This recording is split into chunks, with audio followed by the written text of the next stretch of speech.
Então a gente está iniciando agora para falar de psoríase. Coloco aqui uma mica, que é um mineral, né? E para falar da tal da descamação micácea do quadro clínico da psoríase. Aqui é outro vespeiro, né? Quando a gente pensa em psoríase, 1 a 2% da população tem, 30 a 40% dos pacientes terão artrite psoriásica, razão pela qual a gente tem usado bastante as drogas sistêmicas, a gente tem usado os novos tratamentos com biológicos para tentar evitar essa evolução da doença da psoríase cutânea para o acometimento articular, né? E tem sempre uma dúvida sobre o diagnóstico. Há quem não biopsie psoríase nunca ou quase nunca. Eu sempre ou quase sempre biopsio psoríase. Porque dependendo da extensão do acometimento, né, por exemplo, mais do que 10% da superfície corporal, o paciente já faz jus a tratamentos sistêmicos e que ele vai usar por toda a vida. Então não me sinto tão confortável de imputar ao paciente o uso permanente de uma determinada medicação para tratar uma doença sem ter uma certeza do diagnóstico. Por isso, eu sou aquele cara que gosta de fazer biópsia em psoríase, ainda que você tenha essa descamação assim, micácea, né, um quadro clínico bem típico nos cotovelos, joelhos. Lembrando, inclusive, que a gente sempre pensa em psoríase acometendo cotovelos e joelhos, mas o couro cabeludo é a localização mais comum. 50% dos pacientes têm lesão no couro cabeludo, 25% dos pacientes têm lesão só no couro cabeludo. Recentemente tenho assistido aulas que até colocam em xeque essa situação que eu estou falando de biopsiar, porque nem sempre a biópsia vai vir característica, com pústula espongiforme, microabscesso de Munro, com a acantose irregular, que é a tal da dermatite psoriasiforme, a acantose em pata de elefante, os neutrófilos, nem sempre a biópsia vai ser assim. Alguns pacientes a gente biopsia, o quadro clínico é típico de psoríase e vem um eczema, infiltração linfocítica, com muito mais espongiose do que você esperaria para psoríase. Então, também é importante saber interpretar o resultado do exame. Causa uma certa dificuldade, né? Mas psoríase é uma coisa bem do especialista. Aqui nesta aula a gente fala mais de tratamento tópico do que de tratamento sistêmico. Os pacientes perguntam assim, doutor, minha psoríase vai durar para sempre? Provavelmente, exceto se for psoríase gutata, como aqui na foto. Neste caso aqui, em até 3 meses, 60%, 70% dos pacientes evoluem à cura. É aquela forma de psoríase que ocorre depois de uma infecção streptocócica, por exemplo, de vias aéreas superiores. Aí o paciente desenvolve o quadro de psoríase gutata. A psoríase gutata é a forma mais comum de psoríase em parentes de quem tem psoríase, inclusive, né? Então, mas psoríase é uma doença crônica. Couro cabeludo, localização mais comum. Forma eritrodérmica, aqui o paciente que merece internação.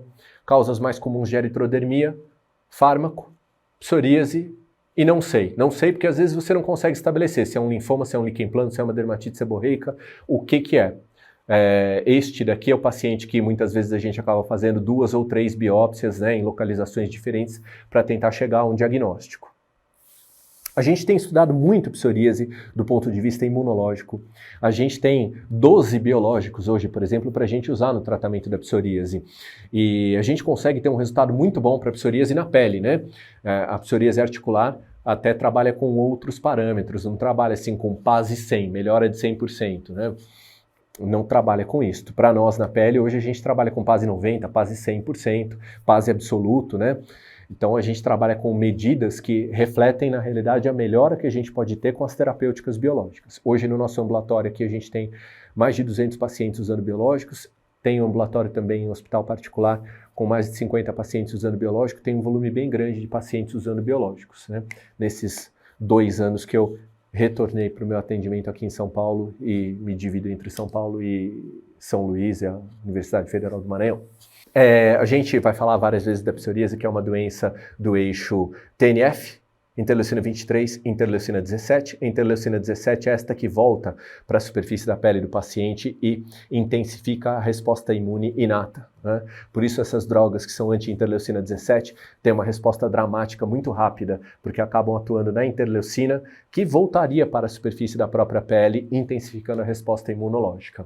Mas quando a gente dá as aulas grandes de psoríase, a gente discute bastante tudo isso daqui. Mas aí você entende, né, que ocorre uma agressão inicial aqui ao queratinócito, liberação de alarminas, ativação de células dendríticas plasmocitoides, produção de TNF.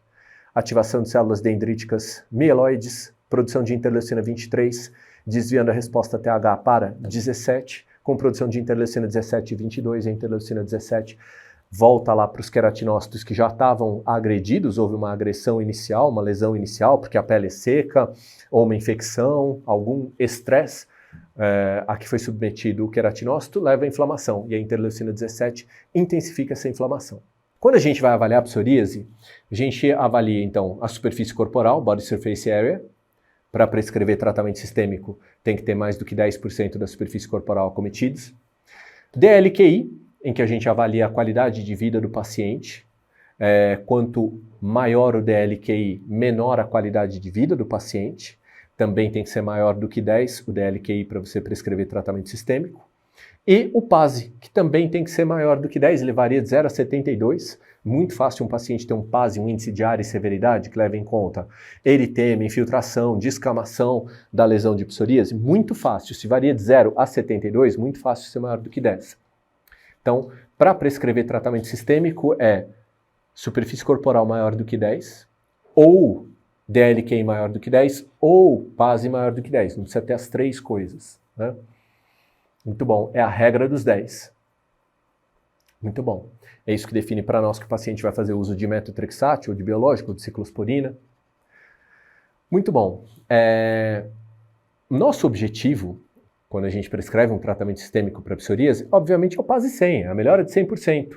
Mas a gente mantém os tratamentos do paciente quando ele atinge um PASI 75, melhora de 75% em relação à gravidade basal. Esse é o indício para nós de que a terapia está correta, está acertada, né? Então, uma melhora de 75%, ou seja, um PASI 75, é uma melhora clínica significativa, dá para você manter aquela opção terapêutica do seu paciente. No fim do ano passado, em outubro, foi publicado o novo Consenso Brasileiro de Psoríase. Tem algumas mudanças, algumas medicações que perderam um pouco do seu destaque, como a citretina. Algumas medicações novas foram aparecendo, como o deucravacitinib, que é um inibidor de tirosina quinase. Não é um inibidor de JAK, é um inibidor de tirosina quinase e que se usa por via oral para tratar psoríase. Então, dessas novas medicações, né, que a gente tem, inibidor de JAK, biológico, a gente tem um inibidor de JAK muito interessante hoje para tratar, um inibidor de tirosina quinase, hoje muito interessante para tratar psoríase. Mas isso a gente vai ver num outro momento, porque hoje a gente vai falar de tratamento tópico para psoríase, né? Tratamento tópico. O que você, assim que entra na dermato, o que você até como clínico pode pensar em fazer para o seu paciente. Quais são as opções, né? Corticoides. Corticoides são opção. Você, obviamente, vai respeitar as localizações do corpo do paciente, vai evitar o uso de um corticoide de alta, altíssima potência na face, no genital, nas dobras do corpo. Você vai evitar os corticoides de alta e altíssima potência, como betametasona, alobetazol, clobetazol. Esses você vai evitar nessas regiões. Mas as regiões mais comumente acometidas são couro cabeludo, cotovelo, joelhos, região lombosacra. São regiões que toleram muito bem betametasona e clobetazol. Clobetazol, que até tem esses nomes, né?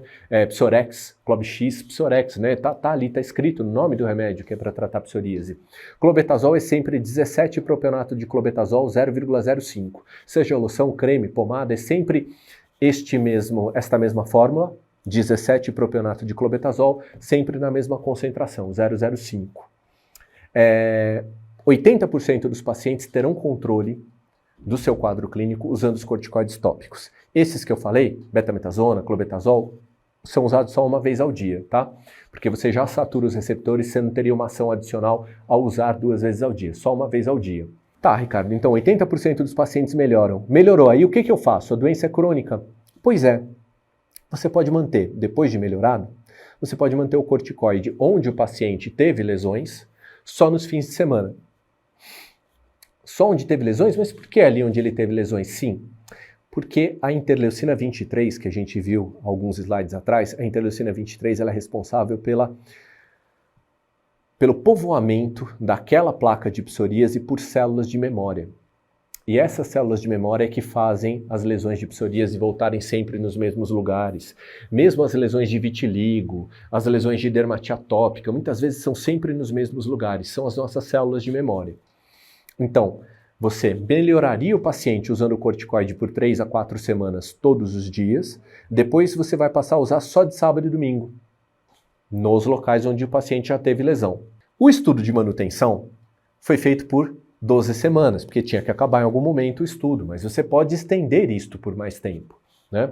74% dos pacientes que fazem manutenção, onde já tiveram lesão, usando betametasona ou usando clobetasol, não tem novas lesões nesse intervalo de 12 semanas. Então, 3 a 4 semanas usa todo dia.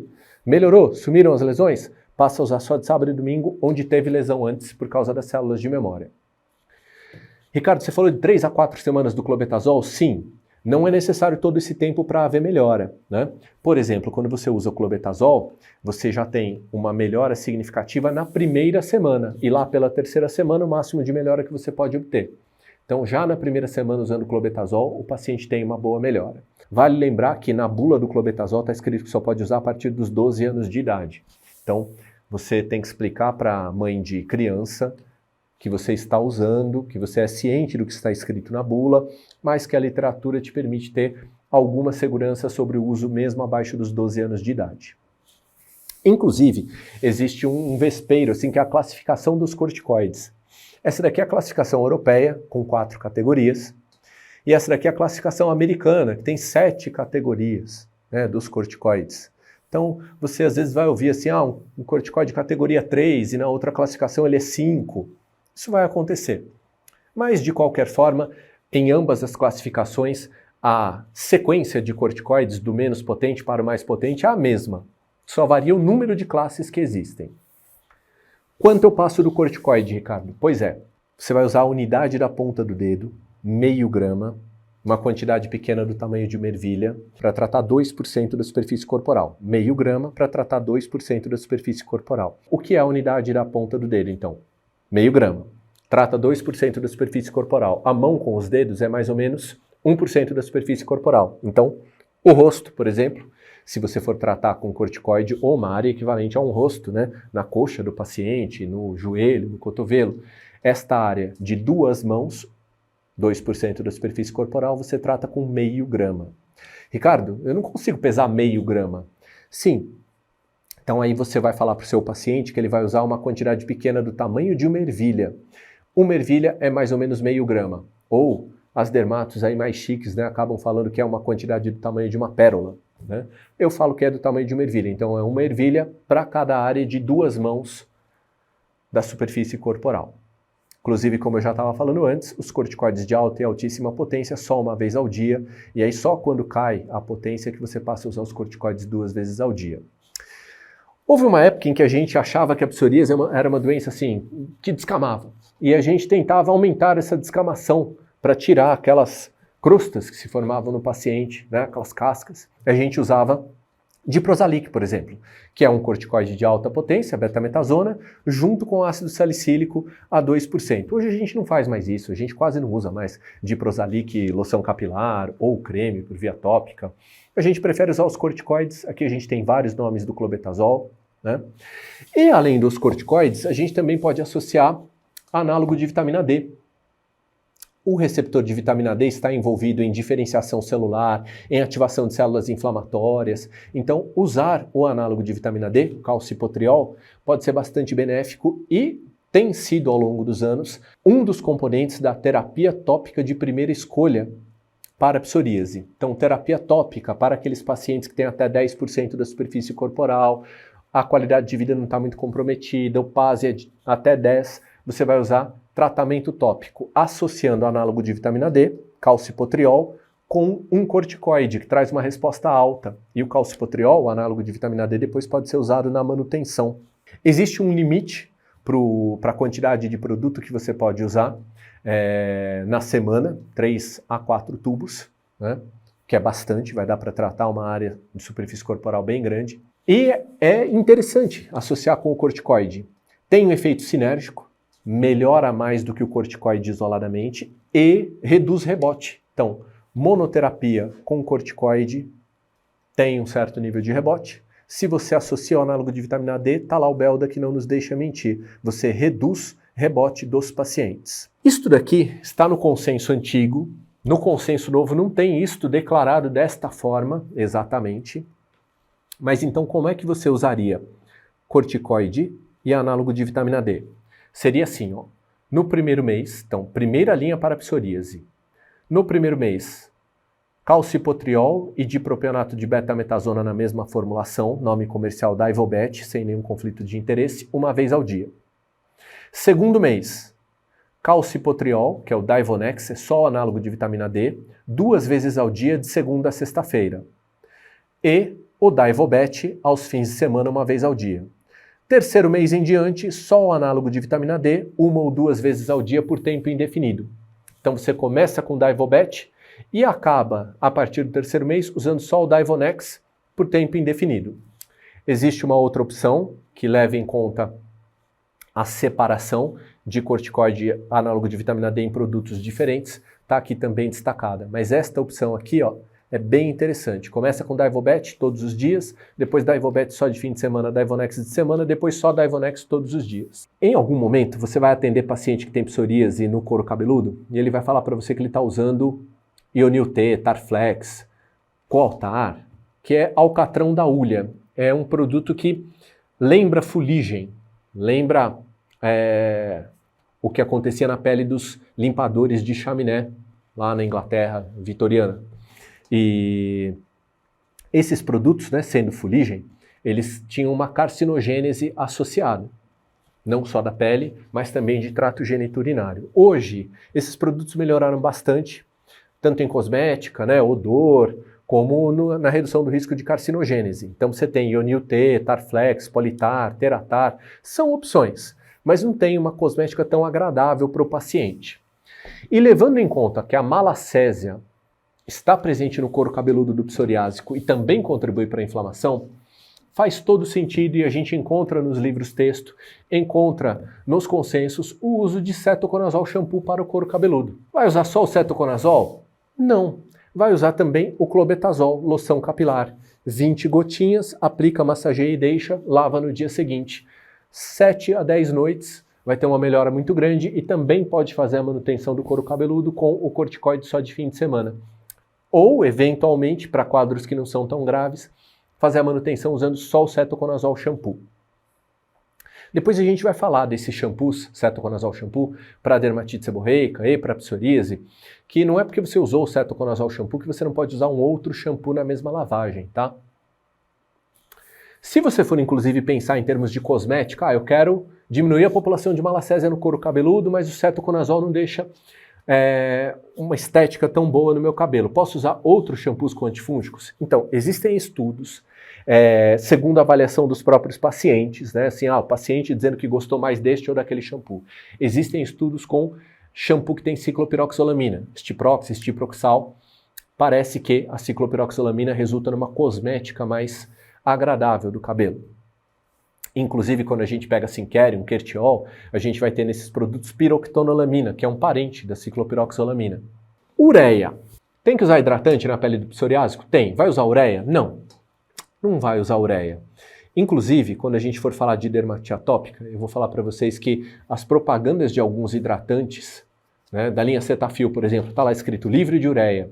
Então, você que ainda não faz dermato, mal entrou na dermato, você fica achando que a gente vai tratar todo mundo com hidratantes que tem ureia? Errado, a gente não faz isso.